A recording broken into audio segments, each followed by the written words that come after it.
सभी को नमस्कार। आज के इस वीडियो लेक्चर में आप सभी का स्वागत है।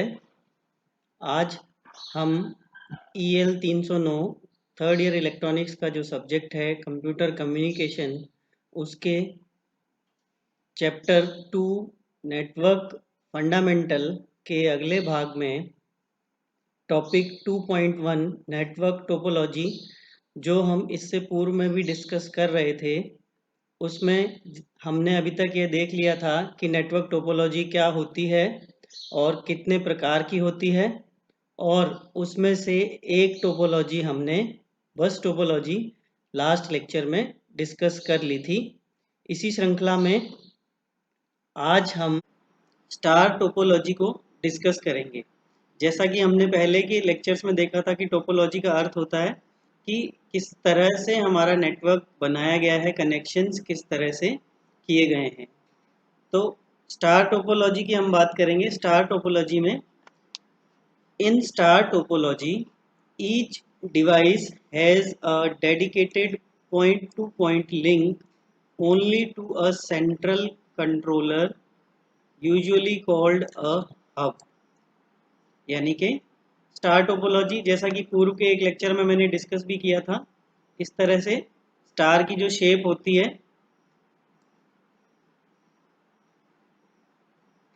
इस तरह से स्टार की शेप होती है। तो यहाँ पर अगर हम देखें तो ये बीच में एक सेंट्रल हब है जहाँ पर सभी आपस में मिल रहे हैं। तो इसी तरह से स्टार टोपोलॉजी में क्या होगा,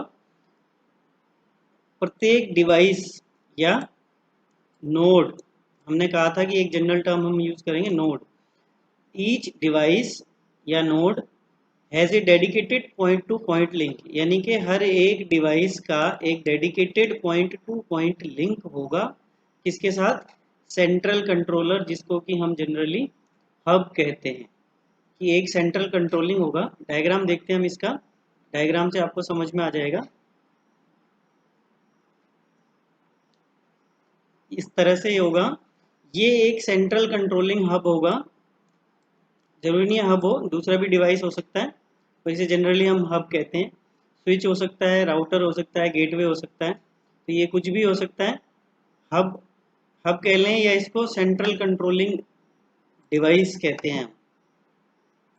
ठीक है, हब कहना इसको ठीक नहीं है, क्योंकि हब तो शुरू में यूज़ की जाती थी टर्म, जब शुरुआत में हब ही यूज़ किए जाते थे। तो ये सेंट्रल कंट्रोलिंग जो है हमारा एक डिवाइस है, जो कि सभी नोड्स को आपस में कनेक्ट करके रखता है।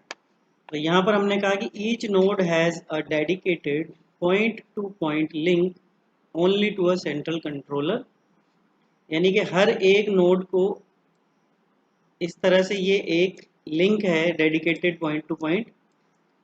पॉइंट टू पॉइंट क्या होता है हमें पता है, हम पूर्व के लेक्चर में पढ़ चुके हैं कि पॉइंट टू पॉइंट और मल्टी पॉइंट क्या होता है। पॉइंट टू पॉइंट वह होता है जहाँ पर एक लिंक से केवल और केवल दो ही नोड या डिवाइस कनेक्टेड हो, उसे हम कहते हैं पॉइंट टू पॉइंट। तो यहाँ पर यही हो रहा है कि ये एक डिवाइस और ये दूसरा डिवाइस दो कनेक्टेड है, इसलिए इसको कहा हमने पॉइंट टू पॉइंट लिंक।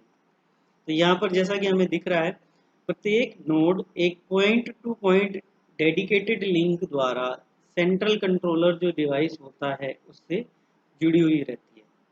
और यह शेप, क्योंकि जैसा कि यहाँ पे दिख रहा है इस डायग्राम में, स्टार जैसी शेप जैसा दिखता है ये हमें, इसलिए इसको हम स्टार टोपोलॉजी कहते हैं। इसमें जो डेटा का आदान प्रदान होगा वह इस सेंट्रल कंट्रोल यूनिट जो है, सेंट्रल कंट्रोलर जो है, हब है, जो भी इसका नाम होगा, जो भी जिस तरह का भी ये डिवाइस होगा, उसके अकॉर्डिंगली यही इसको सारे डेटा के कम्युनिकेशन को, प्रोसेस को कंट्रोल करेगा। सपोज डिवाइस ए को डिवाइस डी से कम्युनिकेट करना है, तो वह इस सेंट्रल यूनिट को अपना डेटा भेजेगा और यह यूनिट इससे फिर इस डिवाइस डी को भेजेगी। यानी कि इसके थ्रू ही, इसके द्वारा ही सारा का सारा जो कंट्रोल है वह किया जाएगा। इसलिए इसको सेंट्रल कंट्रोलर कहते हैं, क्योंकि पूरा कंट्रोल इसके द्वारा ही किया जाता है नेटवर्क के ट्रैफिक का। तो आप इसे हिंदी में लिखना चाहें तो हिंदी में लिख सकते हैं कि स्टार टोपोलॉजी में प्रत्येक नोड या डिवाइस एक सेंट्रल कंट्रोलर से point to point dedicated link द्वारा जुड़ा हुआ होता है। ठीक है, यह हिंदी में हो गया, जो हिंदी में लिखना चाहें उसके लिए हिंदी में हो गया। नेक्स्ट है nodes are not directly linked to each other.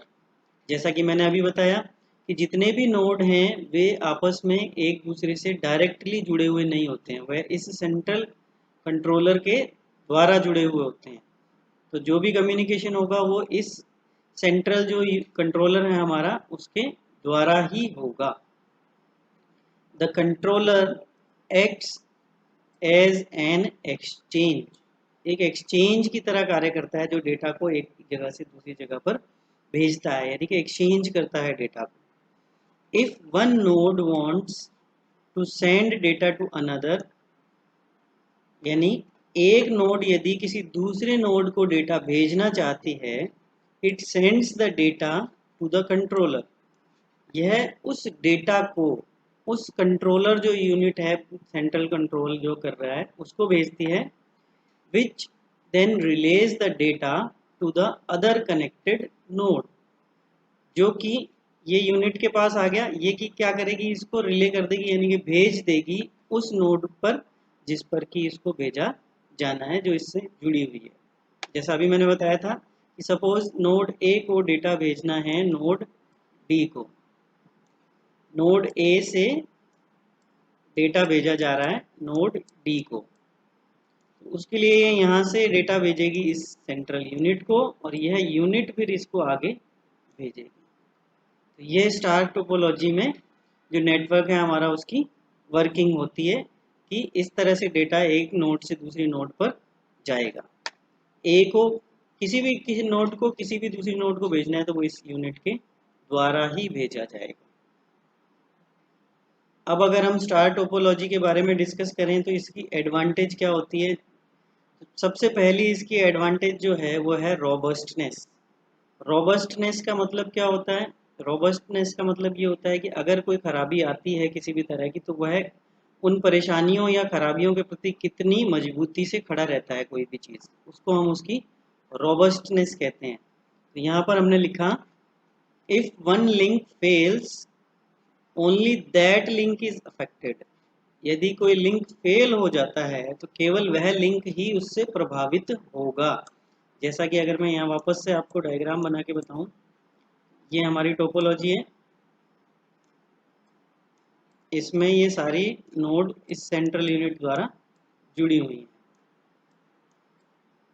ठीक है, अब यहाँ पर हमने कहा इफ वन लिंक फेल्स, यानी कि ये 1 2 3 4 5 लिंक है यहाँ पर, यानी कि 5 नोड जुड़ी हुई हैं एक दूसरे से, इनमें से कोई एक नोड का लिंक खराब हो जाता है, सपोज ये वाला जो लिंक है ये किसी वजह से फेल हो जाता है,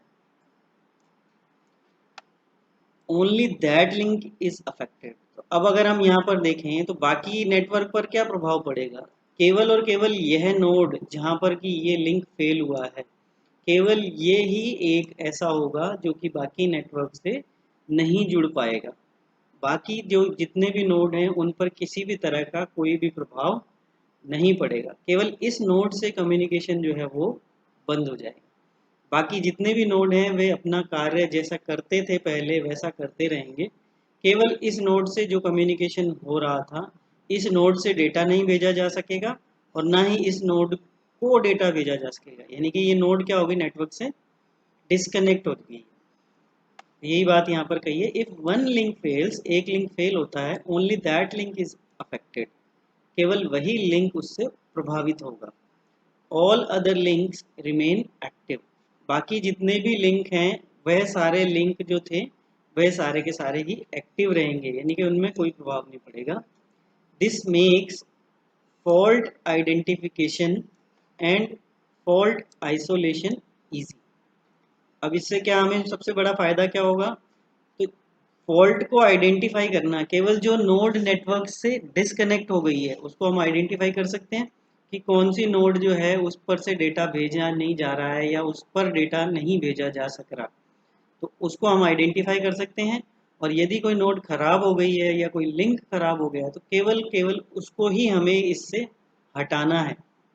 तो फॉल्ट यानी कि जो एरर है, फॉल्ट आया है, जो कमी आई है, उस कमी को दूर करना, पहचानना और उसको आइसोलेट करना यानी कि एक तरफ हटा देना, वह इसमें हमारे लिए बहुत आसान हो जाता है।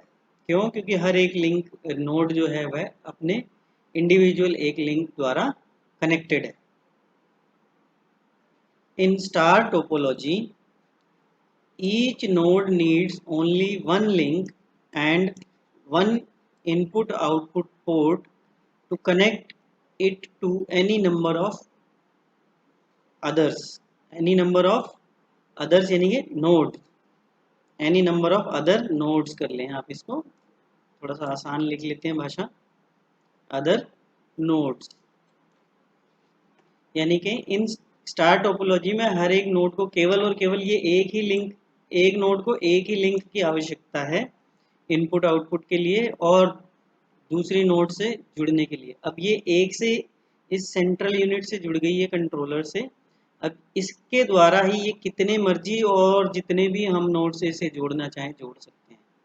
इसके लिए केवल एक ही लिंक की आवश्यकता है, चाहे जितने मर्जी से इसको जुड़ना हो, क्योंकि इस सेंट्रल यूनिट से कंट्रोलर से जुड़ेगी ये, तो इससे जुड़ने के लिए इसको एक ही लिंक की आवश्यकता है।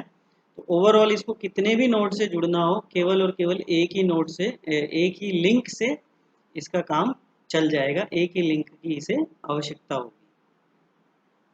This makes it easy to install and reconfigure. और यह जो एडवांटेज है, इससे हमें एक और फ़ायदा क्या मिलता है कि इसको इंस्टॉल करना आसान है और कॉन्फ़िगर करना भी आसान है। आपने अपनी लैब में देखा होगा कि एक स्विच लगा हुआ है और उस स्विच से आपके जितने भी कंप्यूटर हैं वह सारे कनेक्टेड हैं, जिससे उन पर इंटरनेट भी चल जाता है और आपस में वे डेटा का आदान प्रदान भी कर सकते हैं। तो आपने देखा होगा कि अगर मुझे कोई नई नोड या नया कंप्यूटर इससे जोड़ना है तो मुझे क्या करना है, केवल एक लैन केबल लेनी है जो इस स्विच से इस कंप्यूटर या इस डिवाइस से कनेक्ट करना है मुझे। तो ये इस तरह से ये क्या होगा, ये इंस्टॉल हो जाएगा। तो इंस्टॉल करना इसमें बहुत ही आसान है, क्योंकि एक लिंक दोनों के बीच में हमें केवल इस्टेब्लिश करना है, यानी कि दोनों के बीच में एक कनेक्शन बनाना है हमें। वह कनेक्शन बनाते ही वह नेटवर्क पे आ जाएगी ये नोड। रिकॉन्फ़िगर करने का मतलब होता है नया दोबारा से बनाना, कोई नोड हटाना या नई नोड को जोड़ना। तो नई नोड जोड़ने में तो हमने देख ही लिया कि ये बहुत आसान है। अब कोई नोड हटानी है तब भी हमें क्या करना है, केवल जो इसके बीच का जो ये लिंक है, इस लिंक को हमें हटाना है। यानी कि यहाँ से आप ये केबल हटा दीजिए और यहाँ से ये केबल हटा दीजिए, ये दोनों में हटते ही इसका कनेक्शन आपस में क्या हो जाएगा, डिस्कनेक्ट हो जाएगा ये, और डिस्कनेक्ट होने से ये नेटवर्क से बाहर हो जाएगा। इंस्टॉल करना आसान है, नई नोड को जोड़ना आसान है, पुरानी नोड को हटाना आसान है, और ओवरऑल इस प्रोसेस को हम कहेंगे कि रिकॉन्फ़िगर करना आसान होता है स्टार टोपोलॉजी में।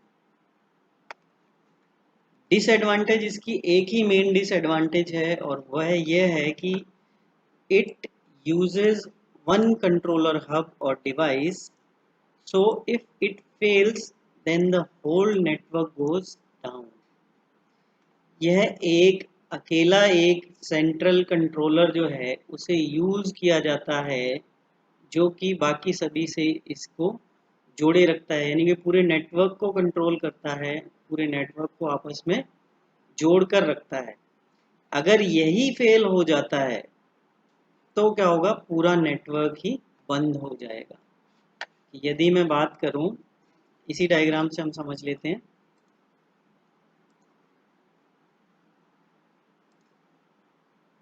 Pen colour,